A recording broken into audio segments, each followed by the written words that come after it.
IVM। अक्सर जब आप शॉपिंग के लिए जाते हैं तो उन शॉप्स पर आपका बहुत ध्यान होता है जहां पर एक के साथ एक फ्री लिखा हो या कुछ बहुत बड़ा ऑफर चल रहा हो। इन दिनों भारतीय क्रिकेट में और भारतीय क्रिकेट मैदानों पर इस तरह का ऑफर बहुत देखने को मिल रहा है जहां पर भारतीय टीम मैच खेल रही है, यानी मैच जीतने के साथ साथ कुछ ना कुछ वो रिकॉर्ड जरूर बना रहे हैं। अब हाल में ही वेस्ट इंडीज के खिलाफ जो T20 सीरीज खत्म हुई, वहां पर भारतीय टीम ने न सिर्फ क्लीन स्वीप किया बल्कि आईसीसी की T20 रैंकिंग में नंबर 1 टीम भी बन गई। 6 साल के बाद भारतीय टीम आईसीसी के नंबर 1 के सिंहासन तक पहुंचने में कामयाब रही।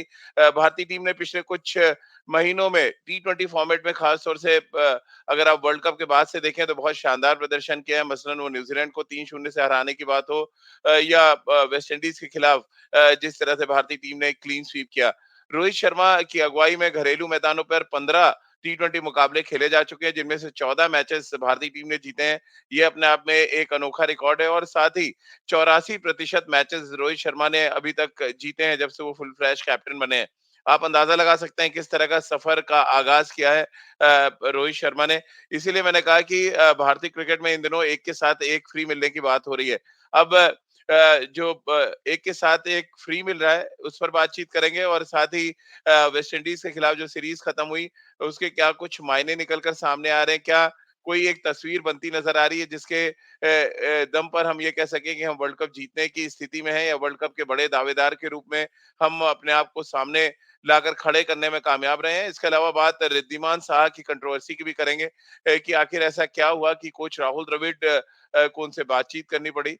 माना कि वो 37 साल के हैं, लेकिन क्या 37 साल की उम्र में क्रिकेट खेलना मना है? ये अपने आप में एक बड़ा सवाल है।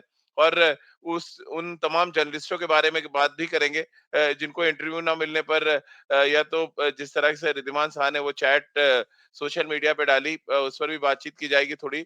नमस्कार, खेल नीति पर आपका स्वागत है। मैं हूँ राजीव मिश्रा। सुपर मंडे का आगाज़ बहुत ही सुपर खबरों के साथ हुआ है यासर। मसलन वेस्ट इंडीज़ के खिलाफ क्लीन स्वीप करना हो, रिद्धिमान साहा का वो चैट पब्लिक में डालना हो या जिस तरह से भारतीय टीम आईसीसी के नंबर 1 पर पहुंची या राहुल द्रविड़ की प्रेस कॉन्फ्रेंस याद करें जहां पे उन्होंने इस बात को माना कि उन्होंने रिद्धिमान शाह से बात की थी और उनको ये इनडायरेक्टली समझाने की कोशिश की थी कि उनके लिए अब टीम में जगह नहीं है। देखिए, मेरे ख़्याल से तीनों ही जो ये इश्यूज़ उठे हैं, ये सब इम्पोर्टेंट जी, है। सबसे पहली बात जो जी। है रिद्धिमान साहा के बारे में और जैसा आपने कहा कि 37 वर्ष में हैं, आप ये नहीं कह हुँ, सकते किसी प्लेयर को कि अब आप खेलना बंद कर दें। आप किसी भी जी। एज में नहीं कह सकते। अगर उसकी इच्छा है 50 साल तक खेलने की और वो किसी टीम में चुने जाते हैं फर्स्ट क्लास लेवल या क्लब लेवल, तो फिर कौन किसके यू नो कौन कह सकता है कि मत खेलिए आप? ये तो कहीं नहीं हुँ, लिखा है कि एक रिटायरमेंट एज पक्की होती है कि 37 हो, 38 हो, 40 हो आपको बंद कर देना चाहिए और पैकअप कर देना चाहिए ये बैट, ग्लव्स और हुँ, पैड्स को।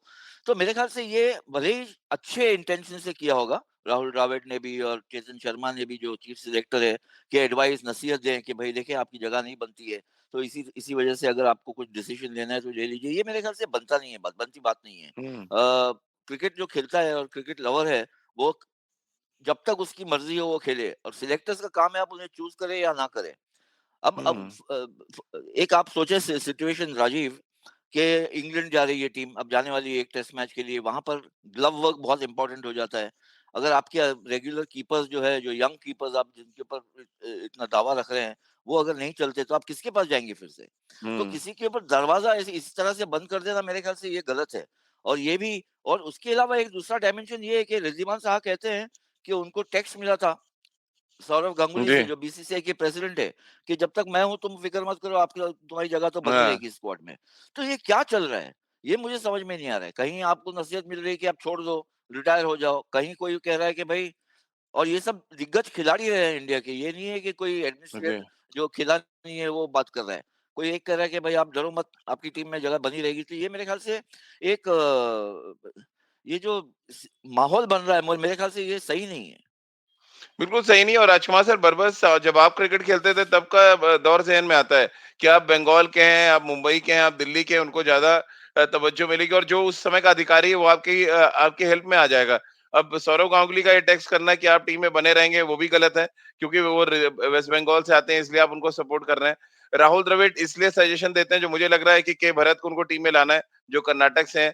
तो ये एक तरह से क्षेत्रवाद चल रहा है जो बिल्कुल इंडियन क्रिकेट के हक में नहीं है और पिछले 6-8 महीनों से तो भारतीय क्रिकेट भले ही मैदान पे थोड़ा उभरती नज़र आ रही हो, लेकिन मैदान के बाहर तो मुझे लग रहा है रसातल में जा रही है भारतीय टीम पूरी, भारतीय क्रिकेट पूरी की पूरी। राजीव, पिछले 3-4 महीनों से बहुत ज़्यादा हुँ, कंट्रोवर्सीज़ हो रही हैं, जो कि अच्छी नहीं है भारतीय क्रिकेट के लिए। आप लगातार उठाकर देखिए, डिफरेंट स्टेटमेंट्स आ रहे हैं ऑफिशियल्स की तरफ से और इस केस में भी बड़ी अजीब-सी बातें सुनने में आ रही हैं और मैं बिल्कुल सहमत हूँ अयाज़ भाई से कि आपको कोई हक नहीं है किसी प्लेयर को ये कहने का कि आप छोड़ दीजिए। वो उसका इंडिविजुअल डिसीज़न है। आप उसको सेलेक्ट करें, ना करें, that is a different issue. या आप उनको हुँ, बोल दें कि आपके टीम में जगह शायद अब नहीं बनेगी, तो आप अपना फ्यूचर डिसाइड कर लीजिए या फ्यूचर कोर्स डिसाइड कर लीजिए। लेकिन आप किसी को ये नहीं कह सकते कि आप क्रिकेट छोड़ दीजिए, आप नहीं खेलिए और वहीं पर फिर बीसीसीआई प्रेज़िडेंट का जैसे आप बता रहे हैं कि उनको बस टेक्स्ट आता है कि आप चिंता मत कीजिए, आप टीम में हुँ, रहेंगे। तो मेरे ख्याल से जो जिसका रोल है बीसीसीआई में, उसको वो ही रोल करना चाहिए। अब ये रोल मुझे लगता है कि चेयरमैन सिलेक्शन कमिटी का है, उन्हें ही इस चीज़ को एड्रेस करना चाहिए कि वो किस तरह की बात करें। राहुल द्रविड़ ने गुड फेथ में शायद रिद्धिमान साहा से बात की होगी और समझाने की कोशिश की होगी कि शायद अब आपकी इंडियन टीम में जगह ना बने। लेकिन ये कंट्रोवर्सी इतनी बड़ी हो गई है जो कि अच्छी नहीं है भारतीय क्रिकेट के लिए हुँ। और मुझे लगता है कि इस तरह की कंट्रोवर्सी से बचना चाहिए बीसीसीआई को भी क्योंकि काफ़ी लंबे समय से 2-3 महीने से ऐसा चलता आ रहा है कि कोई ना कोई जी। इश्यू ऐसा आ रहा है जो कि बहुत ज़्यादा हेडलाइन्स बना रहा है। सर मेरा सवाल बड़ा सिंपल था कि क्या किसी खिलाड़ी का कद देखकर भी बात की जाती है? महेंद्र सिंह धोनी से किसी की हिम्मत होगी कि ये बात कर ले कि 40 साल की उम्र में आप आईपीएल ना खेलें? रिद्धिमान साहा से आप बात कर सकते हैं कि आप 37 साल के हैं, आप क्रिकेट ना खेलें। बेशक इसमें तो ये जो आप कह रहे हैं जो कद है इंडियन क्रिकेट में या विश्व क्रिकेट में उसका गैर फायदा उठाया जा रहा है मेरे ख्याल से। जी। रिद्धिमान साहा को आप जिस तरह से साइलेंस करने की कोशिश है या रिटायरमेंट में भेजने की कोशिश है, ये सही नहीं है, प्रिंसिपल नहीं है इसमें कोई एथिक्स नहीं हुँ, है। क्योंकि महेंद्र सिंह धोनी के सामने तो आप गर्दन उठा के बात नहीं कर सकेंगे। तो हुँ, ये जो है आप किसी प्लेयर को इतना हल्के में ना लें क्योंकि ये भी अपने 10, 12, 15 साल शायद इससे ज़्यादा इन्होंने क्रिकेट के लिए कंट्रीब्यूट किया है और उनको जो दर्द हुआ है वो मैं समझ सकता हूँ रिद्धिमान साहा को क्योंकि कोई जी, ऐरा-गैरा नहीं कह रहा है उनसे ऐसी बातें। ये तो कैप्टन रह चुके हैं इंडिया के सिलेक्टर है, चीफ सिलेक्टर और एक मैं मुझे लगता है कि एक तरीका भी होता है एक कम्युनिकेट करने का, कि आप इस तरह से कम्युनिकेट करें कि जैसा राज ने कहा कि गुड फेथ में अगर राहुल द्रविड़ कह जी, रहे हैं, तो भी इस तरह नहीं होना चाहिए कि इशारा आप दे रहे हैं कि आप रिटायर हो जाओ क्योंकि आपके लिए कोई फ्यूचर नहीं है। वो डिसीजन कोई और नहीं ले सकता है, जो भी हो, माई-बाप क्यों ना हो, वो किसी क्रिकेटर को नहीं कह सकता है कि आप रिटायर हो जाओ। तो मेरे जी, ख्याल से ये गलत सिचुएशन और साथ-साथ उसके साथ ये देखें ट्विन ट्रैक चल रही है। एक तरफ से ये इशारे जी, मिल रहे हैं या ये उनसे कहा जा रहा है कि आपके पास आपका करियर इंडियन टीम में नहीं है। दूसरी तरफ से उनको एक टेक्स्ट मैसेज आता है कि नहीं, नहीं आप जब तक मैं हूँ, आप बेफ़िक्र रहिए, आपको आपकी जगह बनी रहेगी स्क्वाड में। तो प्लेयर क्या जी। सोचेगा और क्या करेगा? बिल्कुल, प्लेयर को एक और टेक्स्ट मैसेज गया और है फिर सर तीसरी जिसका चीज़ हम देखते हैं कि एक जर्नलिस्ट बीच में आ गया जो टेक्स्ट बिल्कुल मैसेज जर्नलिस्ट से जा रहे जिसमें हैं। जिसमें हम और आप कटघरे में खड़े कर दिए गए हैं। कमल चंद जी ने तो मेरे से ही सवाल पूछ दिया कि राजीव सर कहीं आपने तो नहीं थ्रेटन किया रिद्धिमान साहब को? तो ये मैं साफ कर दूँ कि मैं अयाज सर उन जर्नलिस्टों में से नहीं है जो इंटरव्यू मिले ना मिले, हम अपनी स्टोरी पे कायम रहते हैं। इससे पहले भी खेल नीति पे आपने देखा होगा, तमाम स्टोरीज़ हमने ब्रेक की और वो किसी इंटरव्यू के पर्पज़ से नहीं थी, वो सच था ये वो स्टोरी।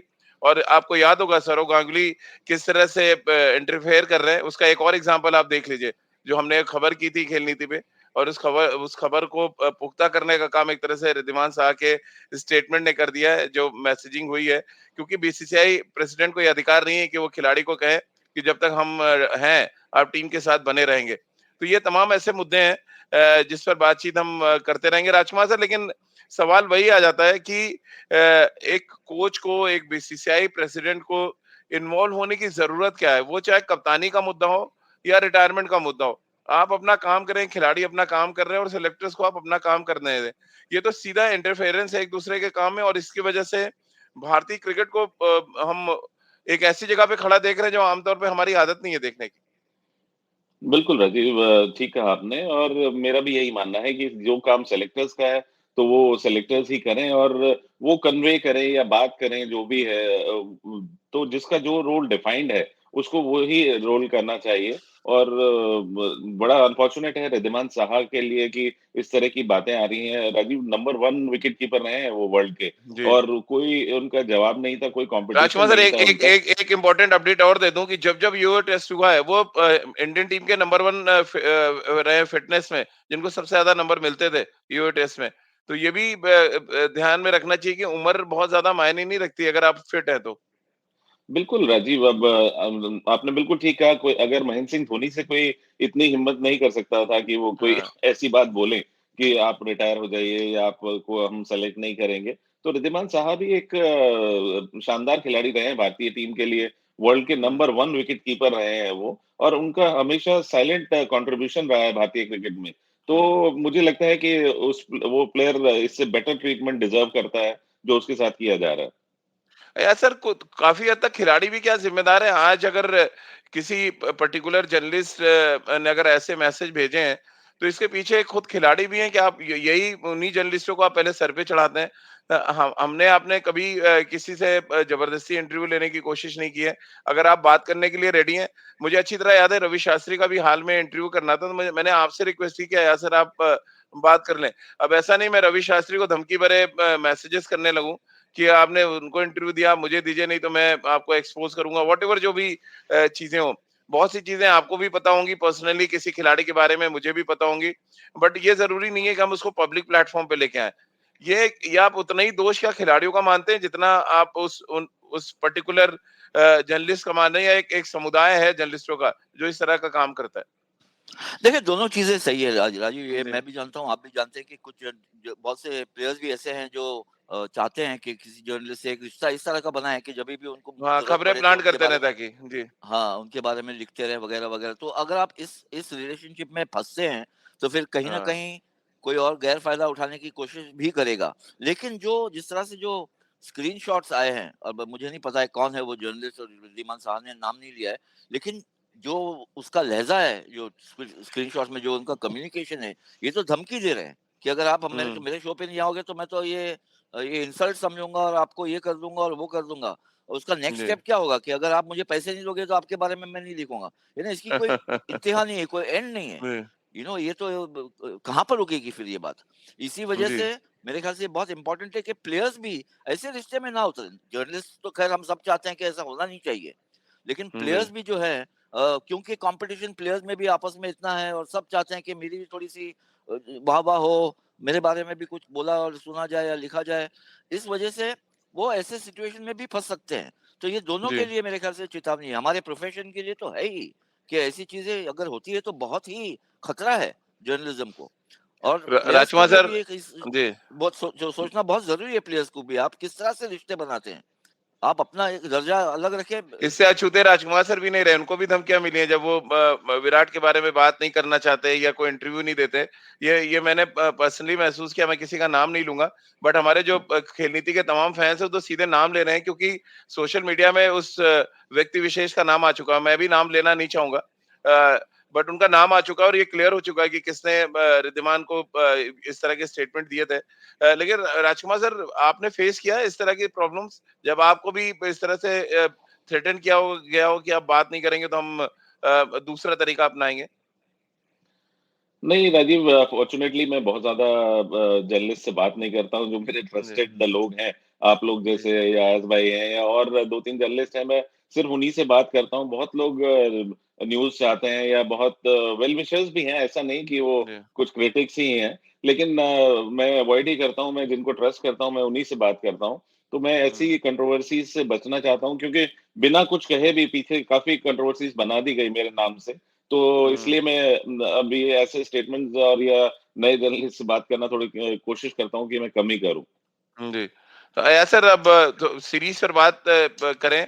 एक ब्रेक का भी टाइम हो गया। उस ब्रेक पे जाने से पहले एक सवाल और है कि तमाम जो फैन्स नाम ले रहे हैं किसी पर्टिकुलर खिलाड़ी का और क्योंकि ट्विटर पे उनका नाम पूरी तरह से एक्सपोज़ हो चुका है विद जिस ट्विटर हैंडल से वो जिस व्हाट्सएप से वो मैसेज भेजा गया था। अब यहाँ से बीसीसीआई के लिए क्या है? बीसीसीआई क्या ऐसे जर्नलिस्टों के खिलाफ कोई कड़ा कदम अपनाएगा, आपको लग रहा है? क्योंकि ये तो फिर एक के साथ हो रहा है, उसमें हम सब पिस जाएँगे। ये सारे के सारे आने लगे हैं क्वेश्चन, मेरे लिए भी आए हैं तमाम क्वेश्चन कि आपने कभी ऐसा किया है? कुछ लोगों ने मना भी किया कि नहीं कि ये ऐसा नहीं कर सकते, बट अंत में क्योंकि हम सब एक ही तालाब में रहते हैं और इस तालाब को साफ रखने की ज़रूरत है। इस मामले में क्या कर सकती है एक्सेप्ट के जैसे कोई ऐसा जर्नलिस्ट हो या पत्रकार हो जो ऐसे कुछ गैर फायदा उठा रहा है तो उसको एक्रेडिटेशन ना मिले, इससे हुँ। ज्यादा क्या कर सकते हैं? या तो फिर आप किसी नहीं न्यूज़पेपर या सर, किसी प्लेयर्स को मीडिया भी ऑर्गेनाइज। इंस्ट्रक्शन होने चाहिए। कुछ खास खिलाड़ी हैं जो किसी खास आपके जर्नलिस्ट से बात करते हैं, खबरें प्लांट करते हैं, इन खिलाड़ियों पे भी एक्शन होना चाहिए। आप क्यों अंदर की खबरें बाहर, ड्रेसिंग रूम की खबरें बाहर लाते हैं, उस पर्टिकुलर खिलाड़ी को देते हैं जिसकी वजह से फिर नुकसान क्रिकेट को होता है। तो सिर्फ यहाँ जर्नलिस्ट तो बैन हो ठीक है, खिलाड़ी भी बैन होने चाहिए अगर आप इस तरह की खबरें बाहर ले आते हैं। और किसी एक व्यक्ति पे जाती है। अगर पब्लिक प्लेटफ़ॉर्म पे देन इट्स ओके। किसी एक आदमी को आप खबर दे रहे हैं और वो उस खबर से माहौल खराब हो रहा है, देन उस खिलाड़ी को भी बैन करना चाहिए।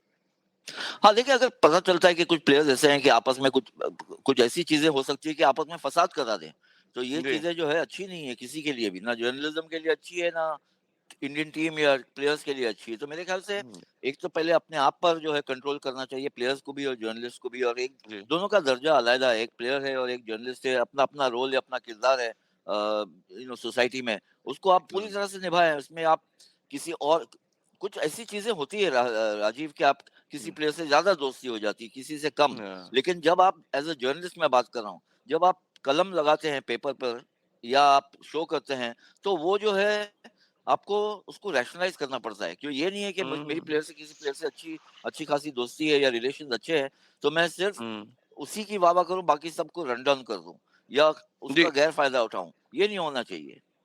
बिल्कुल। और यासर बिगेस्ट एग्ज़ाम्पल है, हम रणनीत का शो करते हैं। राजकुमार सर रहते हैं उस शो में, और जब विराट रन नहीं बनाते तो हम उनको क्रिटिसाइज़ करते हैं और राजकुमार जी बिल्कुल। बताते हैं कि वो रन क्यों नहीं बना रहे हैं। ऐसा नहीं कि राजकुमार जी शो पे हमसे बहस कर लें या शो के बाद मुझे थ्रेटन करें कि आपने विराट के लिए क्यों इस तरह के वर्ड्स यूज़ किए। जिस दिन वो खराब करते मुझे अच्छी तरह स्टंप माइक पे जब उन्होंने दक्षिण अफ्रीका में बोला था, हम सब ने उनको क्रिटिसाइज़ किया कि उनको नहीं करना चाहिए था एज़ अ कैप्टन, और राजकुमार जी ने भी हमें सपोर्ट किया कि नहीं ये गलत चीज़ थी, बिल्कुल नहीं होनी चाहिए थी। तो इस तरह से भी आप ट्रांसपेरेंट हो सकते हैं और चीज़ें आगे चल सकती हैं। चलिए इसी नोट पर एक ब्रेक ले लेते हैं। ब्रेक के बाद बात करेंगे सीरीज़ में सुपर शो की, जो भारतीय टीम ने किया। आईसीसी के नंबर 1 टीम बन चुकी है टी20 में। इस पर आगे बातचीत करेंगे, एक छोटा-सा ब्रेक ले रहे हैं।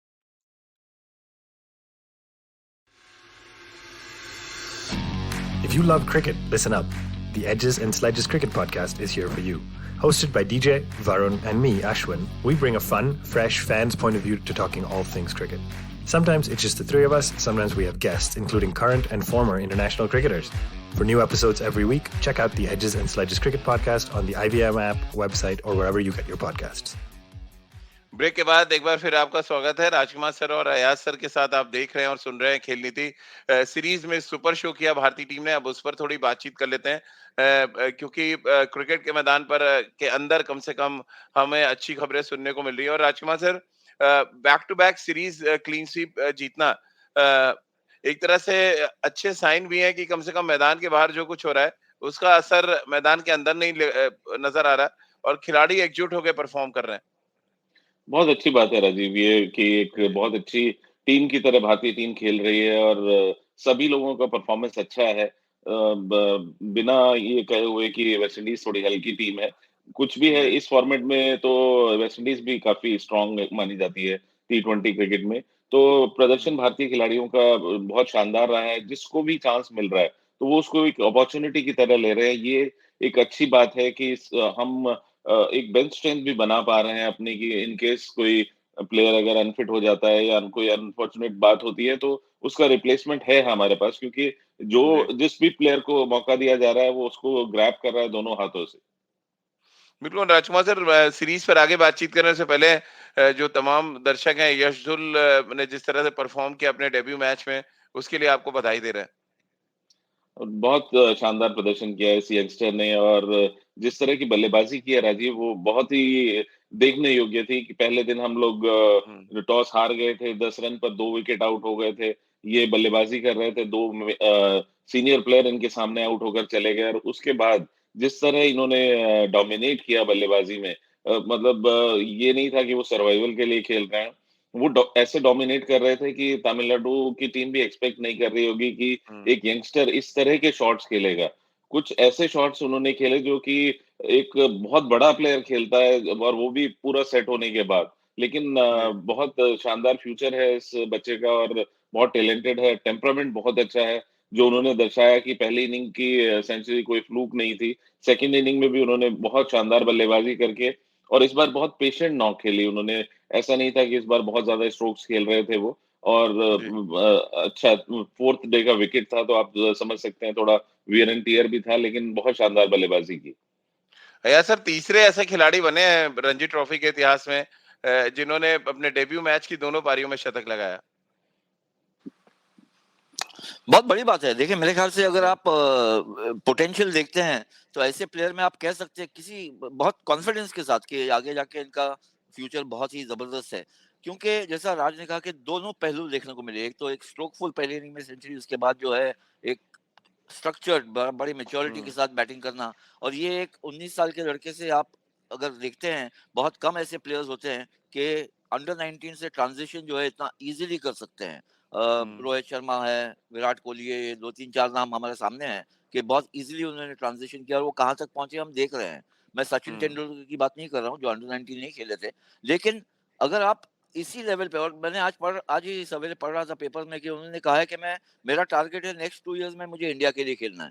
तो हुँ, थिंकिंग भी, जो थॉट प्रोसेस है, वो बहुत ही फॉरवर्ड लुकिंग है और बहुत मैच्योर है। और मेरे ख्याल मुझे तो कॉन्फिडेंस है कि यश डुल जो जिस तरह से वो अंडर 19 के लिए खेले, जिस तरह से फर्स्ट क्लास मैच में उन्होंने डेब्यू सेंचुरी बनाई है, आगे चल के उनका फ्यूचर बहुत ही रंगीन नजर आ रहा है मुझे। राजीव राजकुमार जी मैंने तो जी, एक इंटरव्यू में बोला है कि he is ready for the senior team and I हाँ, मीन इट कि वो बिल्कुल तैयार हैं जिस तरह जितनी मैच्योर बल्लेबाजी वो कर रहे हैं तो वो बिल्कुल उन्हें वहां पे रखना चाहिए भले ही अभी वो ना खेले लेकिन अगर टीम के साथ हुँ, रहेंगे तो बहुत कुछ सीखने को मिलेगा और यही मौका है जब प्लेयर बेस्ट फॉर्म में होता है तो उसको ग्रूम करने का और वहां पर राहुल द्रविड़ जैसे कोच हैं अगर उनकी मेंटरशिप में वो रहेंगे तो उनको बहुत लाभ होगा और भारत को एक फ्यूचर का स्टार मिलेगा। या सर अब क्योंकि मैच्योरिटी की बात आई, अब मैच्योरिटी आपके दिमाग से आती है ना कि आपकी उम्र से। 2 एग्ज़ाम्पल मैं आपको दूँगा यशदुल जिन्होंने उससे 19 साल की एज में मैच्योरिटी दिखाई, राजकुमार सर जिसका ज़िक्र कर रहे हैं और 30 साल की उम्र में सूर्य कुमार यादव मैच्योरिटी दिखा रहे हैं। वो दिखा रहे हैं किस तरह से मैचेस में रन बनाया जाता है। कै कैसे आप इसको एनालिसिस करेंगे मैच्योरिटी क्या एज से आती है, लोगों में गलतफ़हमी है या आपको लगता है ये माइंडसेट है सारा, आप दिमाग से अगर मैच्योर हैं तो आप उम्र बहुत ज़्यादा मायने नहीं रखती? देखिए मेरे ख्याल से दोनों ही बहुत ही इंटरेस्टिंग केस स्टडी है, क्योंकि अगर आप एक 19 जी। साल के लड़के को ले और एक 30 साल के, तो सूर्य कुमार यादव में एक सेंस ऑफ अर्जेंसी नजर आ रही है। एक तो व्हाइट बॉल क्रिकेट खेल रहे हैं और ये भी है कि उनको मौका काफी लेट मिला है अपने करियर में। जिस 10-12 साल से वो फर्स्ट क्लास क्रिकेट खेल रहे हैं और अभी मौका मिला है, तो हुँ, वो चाहते हैं कि इमीडिएट इम्पैक्ट करे। और मुझे लगता है कि करंट फॉर्म में वो सबसे बेस्ट इम्प्रोवाइजर है व्हाइट बॉल क्रिकेट में इंडिया में। जिस तरह से कल हुँ, उन्होंने स्ट्रोक्स लगाए, खास करके ऑन साइड पर, वो और सिचुएशन को बहुत अच्छा समझते। ये आती है हुँ, आपको मैच्योरिटी विद एक्सपीरियंस। और ये राज जो बात कर रहे हैं कि अगर यश ढुल को इमीडिएटली अगर आप उसी ग्रुप में इंक्लूड कर दें जो इंटरनेशनल क्रिकेट खेलते हैं, तो वहां पर बहुत कुछ सीखने मिलता है। भले ही वो प्लेइंग लेवल में हुँ, ना आए, मैदान पे ना उतरे, लेकिन अगर साथ में रहे आप रोहित शर्मा के, विराट कोहली के, अश्विन के, बुमराह के, तो जो स्टडी आपकी होती है, जो लर्निंग कर्व होती है, वो बहुत शार्पली ऊपर जा सकती है। हमने देखा है कितना हुँ, फायदा हुआ है यंग प्लेयर्स को आईपीएल में खेलते हुए, क्योंकि आईपीएल में ऐसे प्लेयर्स आते हैं जो ऑलरेडी दिग्गज माने जाते हैं विश्व में, और जो भले आप नाश्ते पे बैठे हो सवेरे, जो आपको टिप्स मिलते हैं, जैसे डेल स्टेन और मोहम्मद सिराज, उनका जो एक कॉम्बिनेशन। डेल स्टेन खेले नहीं ज्यादा, लेकिन मोहम्मद सिराज को कितना कुछ उन्होंने दिया होगा ये आप सोच सकते हैं, एज अ लर्निंग जी। एक्सपीरियंस। वही अगर यश ढुल जैसे प्लेयर्स को मिलता है इसी वक्त, नेक्स्ट 6-8 महीने, 1 साल, 1.5 साल में, तो बहुत ही मेरे ख्याल से वो सॉलिड बन जाएंगे एज अ प्लेयर, क्योंकि थिंकिंग चेंज हो जाएगी। बिल्कुल और राजकुमार सर अगर हम इस सीरीज़ की शुरुआत पे जाएँ तो टेम्पलेट चेंज होने की बात थी, तमाम प्रॉब्लम्स थी जिसका सॉल्यूशन निकालना था। 2 बड़ी प्रॉब्लम जो मेरे नज़र में थी कि पहले पावर प्ले को हम यूज़ नहीं कर पा रहे थे, पहली 36 गेंदें, वो प्रॉब्लम तो जस की तस है। आपने ओपनर्स बदले लगभग हर मैच में लेकिन आपने 50 से ऊपर कभी रन ही नहीं बनाए। अब कल वेस्टइंडीज़ हारी फिर भी उन्होंने 6 ओवर में 60 रन बना दिए थे, लगभग 70 या 72 रन थे। अब मुद्दा ये है कि हाँ, लेकिन जब हम फिनिश करने पे आते हैं तो सूर्य कुमार यादव, वेंकटेश अय्यर के आने से मैच में बहुत स्ट्रॉन्ग फिनिश कर रहे हैं। हमने तीनों मैचेस में ये देखा। अब ये रेक्टिफाई कैसे होगा? अब स्टार्ट अच्छा नहीं कर रहा है बट अब स्ट्रॉन्ग फिनिश करने लगे हैं कम से कम सूर्य कुमार यादव और वेंकटेश अय्यर जैसे खिलाड़ी के आने से। नहीं, ये अच्छी एक बात है कि हार्दिक पांड्या की कमी जो भारतीय टीम को महसूस हो रही थी काफ़ी, वो अब शायद ये वेंकटेश अय्यर और सूर्य कुमार यादव काफ़ी हद तक भरपाई कर रहे हैं। और मेरा मानना तो राजीव ये है कि इस टीम में अगर हार्दिक पांड्या भी आ जाएँगे, तो बहुत अच्छा हो जाएगा फिनिशिंग भारत का। लेकिन बिल्कुल आपकी कंसर्न ठीक है जो आपने कहा कि ओपनिंग की एक कंसर्न है, तो मुझे लगता है कि यहाँ पर कप्तान रोहित शर्मा जो खुद ओपन करते हैं और साथ हुँ, में उनके जो भी खेलें, ईशान किशन खेलें या केएल राहुल खेलें या शिखर धवन खेलें, जो भी खेलें, तो कहीं न कहीं ये एक स्ट्रैटेजी बनानी होगी कि हमें 6 ओवर में कम से कम 50 रन तो कम से कम बनाने ही हैं। क्योंकि अगर आप शुरू के पावर प्ले को कैच नहीं करते हैं, तो वर्ल्ड कप के लिए आपकी तैयारी मुझे लगता है कि कहीं न कहीं कमी रह जाएगी उसमें, हुँ। क्योंकि वहाँ पर बहुत कॉम्पिटिटिव क्रिकेट होने वाला है और भारत को ये अपनी प्रॉब्लम को सॉर्ट आउट करना पड़ेगा। सर क्योंकि वनडे सीरीज में भी हमने क्लीन स्वीप किया और टी20 फॉर्मेट में भी। अब मजे की बात ये कि दोनों ही सीरीज में जो सबसे ज्यादा चर्चा थी वो गेंदबाजों की। प्रसिद्ध Krishna man of the series रहे वनडे में और टी20 में पूरी तरह से छाए रहे रवि बिश्नोई। कैसे आप देख रहे हैं गेंदबाजों का लगातार डोमिनेट करना बैट्समैनों के ऊपर? देखिए, मेरे ख्याल से बहुत ही इम्पोर्टेंट सीरीज थी ये प्रसिद्ध कृष्णा के लिए, खास करके रवि बिश्नोई। आप कह सकते हैं कि घरेलू पिचेस जो है वो हेल्प करेगी हम्म, स्पिनर्स को। लेकिन ना भूलें, ऑस्ट्रेलिया में भी लेग स्पिनर बहुत काम आता है। तो मुझे लगता है हम्म, कि बॉलिंग अटैक, और ये सीरीज हम खेले विदाउट बुमराह, विदाउट शमी, तो बिल्कुल। कंपटीशन बहुत ज्यादा बढ़ गया है। बल्कि मैं कहूंगा कि बॉलिंग अटैक आपको जो 5-6 बॉलर्स लेने हैं, एक तो ऑलराउंडर होगा, वो बहुत ज्यादा उसमें कशमकश है, क्योंकि स्पिनर्स आपके पास भरपूर हो गए हैं। युजवेंद्र चहल है, वॉशिंगटन सुंदर, कुलदीप यादव, रवि बिश्नोई। तेज गेंदबाजों में तो मेरे ख्याल से एक तरह से सैलाब आ गया है। 8-10 प्लेयर्स हम्म, जो है वो compete कर रहे हैं 4 प्लेसेस के लिए या 5 प्लेसेस के लिए। तो बैटिंग में अभी भी थोड़ा सा एक सेटल्ड यूनिट मुझे नजर नहीं आ रहा है। केएल राहुल के आने के बाद देखना है क्या होता है, क्योंकि वो अगर आते हैं और वो और रोहित ओपन करते हैं, विराट एट नंबर 3, फिर उसके बाद आपके पास बहुत अच्छा एक अगर हार्दिक पांड्या भी आ जाते हैं, तो आपकी लंबी बैटिंग लाइनअप हो जाती है विद द हम्म, ऑलराउंडर्स। तो अभी भी एक्सपेरिमेंट है, team in the process of building है। मेरे ख्याल से ये श्रीलंका के खिलाफ जो मैचेस होगी, एक फैक्टर जो है जहन में रखना होगा कि ये वर्ल्ड कप जो है वो ऑस्ट्रेलिया में खेला जाएगा। और ऑस्ट्रेलिया में हम्म, भी अक्सर, क्योंकि पिचेस पेस होती है, बाउंस होती है, वहां पर रन्स भी ज्यादा बन सकते हैं, तो पावर प्ले बहुत इंपॉर्टेंट बन जाता है। अगर आप 30-35 रन बनाएंगे पावर प्ले में, तो फिर आप बैकफुट पे हो जाएंगे। तो ये जी। चीजें जो है, टेम्पलेट जो बात करते हैं हम, ये सॉर्ट आउट करना बहुत जरूरी है। क्योंकि राजकुमार सर हर्षल पटेल ने बहुत अच्छी गेंदबाजी की आखिरी मैच में। बहुत हाई स्कोरिंग मैच था। 185 रन बनाने थे। उसमें 4 ओवर में 22 रन 3 विकेट और उनकी जो स्लोअर वंस है बहुत इफेक्टिव तरीके से डालते हैं। उनका जो आर्म रोटेशन है बहुत तेज रहता है जिससे पकड़ में नहीं आती उनकी स्लोअर गेंदें। क्या आप बड़े कंटेंडर के तौर पर आ गए हैं? टॉप 3 गेंदबाजों में आप उनको देख रहे हैं टी20 फॉर्मेट में?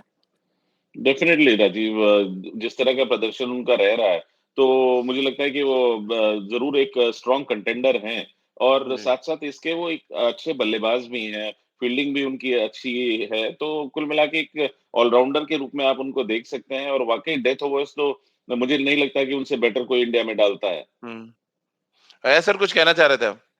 हाँ, मैं ये कहना, देखिए, हर्षल पटेल का की आप तुलना कर सकते हैं सूर्य कुमार यादव से। हर्षल भी जो हाँ, है हाँ। पिछले 7-8-9 साल से डोमेस्टिक क्रिकेट में खेल रहे हैं, बड़ी मेहनत की है। और जो स्किल्स अब आप देख रहे हैं वो ऑन, ये जैसे कहते हैं जमीन से जुड़े हुए, वहां पर आपने उन्होंने सीखी है और अब इंटरनेशनल लेवल तक लेके आ रहे हैं। तो ये बहुत ही एक कीमती प्लेयर निकल के आए हैं इंडिया के लिए। दो जी। डेढ़ 2-3 साल पहले तो ऐसा लग रहा था कि उनका फ्यूचर कुछ है नहीं, आईपीएल तक खेलेंगे, लेकिन अब ऐसा लग रहा है कि इंटरनेशनल लेवल पर भी इंडिया के लिए ये प्रिंसिपल प्लेयर बन सकते हैं, खास करके डेथ ओवर्स में, क्योंकि बहुत ही हुँ, किफायती गेंदबाजी करते हैं, बहुत ही चतुर है और बहुत ही उनके जी। पास कंट्रोल है अपनी गेंदबाजी पर। या सर चलते-चलते दीपक चहर ने जिस तरह का स्पेल डाला कल, हालाँकि वो 2 ओवर ही डाल पाए, इंजर्ड होके बाहर चले गए। बट उन्होंने दिखाया कि नई बॉल से विकेट लेने की अगर कला है, तो आप किसी भी फॉर्मेट में अपने ओपोनेंट को दबाव में डाल सकते हैं। कल 2 विकेट निकाले और सडनली मैच शायद पहले 6 ओवर में ही खुल गया था। तो एक तरफ परेशानी है कि हम पहले 6 ओवर में रन नहीं बना पा रहे हैं, लेकिन इस सीरीज़ ने एक अच्छी चीज़ ये दिखाई कि हमने पहले 6 ओवर में विकेट तीनों मैच में निकाले, जिसका असर ये रहा कि हमने क्लीन स्वीप कर लिया बहुत आराम से। मुझे लगता है कि अगर आप पिछले 7-8 महीने के क्रिकेट देख ली इंडिया के लिए, तो मोस्ट इम्प्रूव प्लेयर जो है वो है दीपक चहर। श्रीलंका से जब वो गए थे अल्टरनेटिव, जो जब इंग्लैंड में टीम थी और दूसरी टीम श्रीलंका गई थी, वहां से एक तो हमने देखा इम्प्रूवमेंट इन द बैटिंग, बहुत अच्छी बैटिंग कर लेते हैं, एज अ जेन्युइन ऑलराउंडर अब उभर के आए हैं। और जो स्किल है उनके पास न्यू बॉल से स्विंग कराने का, वो हम हर मैच में देख रहे हैं कि वो ब्रेक थ्रू दे रहे हैं। तो ये जो है बहुत ही एक इनवैल्यूएबल प्लेयर बन गए इंडिया के लिए, खास करके T20 में। और आगे देखना है कि किस तरह से वो अपनी जगह वनडेज में भी बना सकते हैं या नहीं, लेकिन करंटली टुडे बहुत ही, मुझे लगता है कि पिछले 8-9 महीने में ये मोस्ट इम्प्रूव प्लेयर है इंडिया के। चलिए, बहुत-बहुत शुक्रिया अयाज सर और राजकुमार सर आपका हमारे साथ जुड़ने के लिए। और मंगलवार को हम चर्चा करेंगे रोहित राज की, यानी कि रोहित की कप्तानी को कितने नंबर हमारे क्रिकेट एक्सपर्ट्स देंगे, जिस तरह की कप्तानी की और जिस तरह से विराट कोहली उनके अंदर कहीं न कहीं नज़र आ रहा है। क्योंकि आमतौर पर जो रोहित शर्मा की इमेज है बहुत काम और कूल है, लेकिन जिस तरह से मैदान पे वो एग्रेसिव हुए, जिस तरह से गेंदबाजों से उन्होंने बातचीत की, फील्डिंग के दौरान लैप्सेस में उन्होंने लताड़ लगाई, उस पर बहुत डिटेल में हम मंगलवार को बातचीत करेंगे खेल नीति के प्लेटफॉर्म पर। तो जुड़िए खेल नीति के साथ हर सुबह 9:30 पर खेल नीति के यूट्यूब चैनल और IVM के फेसबुक पेज पर। इसके अलावा मुझसे जुड़ सकते हैं, अपने सवाल भेज सकते हैं @राजीव मिश्र मेरा ट्विटर हैंडल है। और खेल नीति के ट्विटर अकाउंट पर यानी खेल नीति P पर भी आप अपने सवाल भेज सकते हैं और एपिसोड सुन सकते हैं। इसके अलावा खेल नीति का हर एपिसोड सुनने के लिए आप IVM ऐप पर जा सकते हैं, IVMpodcast.com पर, गाना, स्पॉटिफाई, सावन, गूगल पॉडकास्ट या अन्य IVM पॉडकास्टिंग नेटवर्क पर। आप सभी का बहुत-बहुत शुक्रिया हमारे साथ जुड़ने के लिए।